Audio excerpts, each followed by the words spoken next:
Hello, AP Psychology students, and welcome to Chapter 3 of our little journey through AP Psychology. We're going to be looking at development over the lifespan. If you ever want to be a teacher, you got to take human growth and development even to get into education. So looking at the development of the human from infancy all the way through death. And so this one's a little personal. I show pictures of myself, which I don't know, I'm not trying to be full of myself, but just kind of give you an idea of what's going on, developmental wise, and you can kind of see the transformation of a person from birth up to, my current age, which is, you can guess whatever that is. There's even some awkward, embarrassing ones here. What we have here in this opening photo is actually 5 generations of my family alive at one time. Myself, my mother, my grandmother, my great grandmother, and then her great great granddaughter, one of my kids. I won't name it just so I don't embarrass the kid. So, from conception through the first year, developmental psychologists study the universal aspects of a lifespan. So, what is it like to be 1 year old in America versus Sudan versus Japan versus Australia or Russia? Are there differences culturally, but also are there similarities in terms of biological development? And so, they're looking at the cultural and individual differences. What should a typical 1 year old do? What should a typical 14-year-old do? What kind of skills do they have? So they focus on the physiological, the cognitive development, along with the socialization. So we kind of look at a whole myriad of things. There's your physical development, your growth as a body. There's your cognitive development, so your intellectual. There's emotional development. Your emotions are always evolving. And then social development. Having your first friends, going to school for the first time, having your first boyfriend or girlfriend, getting married, becoming a parent, all those things play into this psychological development or social development, excuse me. You got to watch out for people. The people that know the most about kids are the ones that don't have any. They'll tell you all the answers. So, took Developmental Psychology 101, Parenting Expert. Okay. So, what I want you to do is pause this movie if you're learning from home and put these in order that they occur typically in terms of development. So, what happens first for a toddler? Like little babies. Little babies come out and they can tell time to the quarter hour, which I'm sure there's some 17 or 18-year-olds that you guys can't even do that. So go ahead if you want a little exercise, pause the video and try to put these in order, and then I'll give you the actual order here. So here's how it should be. By 2 months, a baby should be able to turn their head and follow a moving object. By 9 months, they should be sitting alone for 1 minute and sometimes can say dada, which dada is usually the first word for most infants, not because they love dada more, it's just easier to say than mama. 1 year, by 1 year typically, and there's always, these are averages. There's people that are before, there's people that are after. You can walk while holding on to something. By a year and 3 months, most kids can walk alone. They can say several words. By a year and 6 months, which most parents will say 18 months, which drives non-parents nuts, but it makes sense if you're a parent. They can climb stairs. They can say many words. By 2 years, they can run. They can use simple word combinations like I go, you eat, things like that. By year 3, they can put on their shoes, which you can do a lot earlier if you buy your kids Crocs, which is a crime against fashion, but they're very handy for toddlers. By year 4, they can lace their shoes. By year 5, they can name a penny, a nickel, and a dime. By 6 years, they can describe the difference between a bird and a dog. By 7, they can tell time to the quarter hour, unless you have digital clocks everywhere like you guys. And by 8 years, they can tell how a baseball and an orange or an airplane and a kite are alike or dislike and all that stuff. So let's get into prenatal development. So there's 3 stages of the prenatal development in the womb and utero, as we would call it. There's the germinal stage where fertilization and the zygote attaches to the wall of the uterus. This is health class 101, where the sperm and the egg come together to create the miracle of life. Next, you have the embryonic stage, which is 2 weeks after fertilization. This is when gender selection begins, even though the embryo is only 1.5 inches long. We all start out as girls. We all start out as females. That's why men have nipples. And then kind of the hormones and everything kicks in and the chromosomes, and men develop differently after that, but that's why boys have nipples. The fetal stage is after 8 weeks, where the organs and the systems develop. The baby gestates for 9 months. The reason why it's 9 months is because the baby's heads are so large that for humans, in terms of evolution, babies are born prematurely, about 3 months to be exact. because if they came out fully developed at a year, they would break their mother's pelvis, and moms probably would never want to have children again. So babies from birth to about 3 months are completely helpless. They are, I mean, they're just like bobbing and weaving, and they're kind of like lizards when they come out, and they're covered with goo and all that stuff. But by 3 months, most of them kind of pick their head up a little bit, and that's basically evolutionary going on there. Some things that can hinder prenatal development. There's many harmful influences on the fetus. German measles, an old disease, X-rays, radiation, toxic chemicals. Some women, when they're pregnant, won't even get their hair done because there's the idea that the chemicals can seep into the hair and then get to the baby. So lead and mercury as well. They're not supposed to eat any fish like shark or things like that. Sexually transmitted diseases, cigarettes, alcohol. This is a picture of a baby with fetal alcohol syndrome. Drugs. There's babies that come out sadly, tragically addicted to meth, addicted to coke, heroin, you name it. And then a poor diet and a lack of vitamins.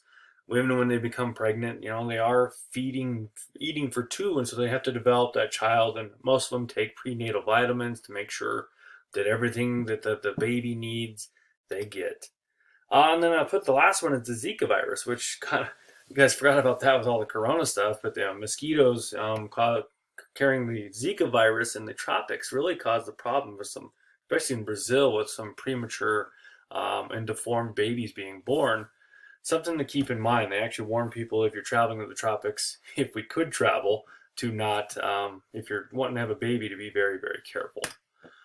So there's me when I was born, way back in the 70s. Neonatal period. Now, I kind of break it into a little different than what we're going to do in our activities. That's the first 2 weeks of life, completely independent or dependent on adults. Infants are not totally helpless. They do have several reflexes. Babies can turn their heads to stimulation, and they can supple, they can nurse. If you tickle a baby's cheek, they will turn into it. That's one way to get babies to nurse and get them feeding. There's the rooting reflex, where infants turn their head towards stimulation of the cheek, which I just said, I'm sorry. Hearing, smell, touch, and taste are pretty good. Vision, they're nearsighted, and it's black and white, contrast and shadows. They're not blind like people used to think, but a baby can see about 18 inches, which is about the length from the woman's breast to her face. So the baby can recognize the mother's face while nursing, and they get that instant bond.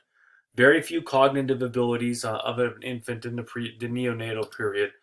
Babies do respond to faces, and they sleep about 16 hours a day, but they don't sleep all at once. Their stomachs are so tiny that they have to wake up several times a night, every few hours, because they're hungry, and then they have to, digest all that stuff. And so newborns and new parents, they don't get a lot of sleep.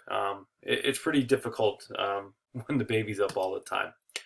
So from infancy to 2 weeks to 2 years, it is the most rapid growth in the lifespan of a child. Now you can tell I was born in the 70s here. I mean, by the velvet bedspread and the crushed velvet wallpaper in the background. I mean, wow.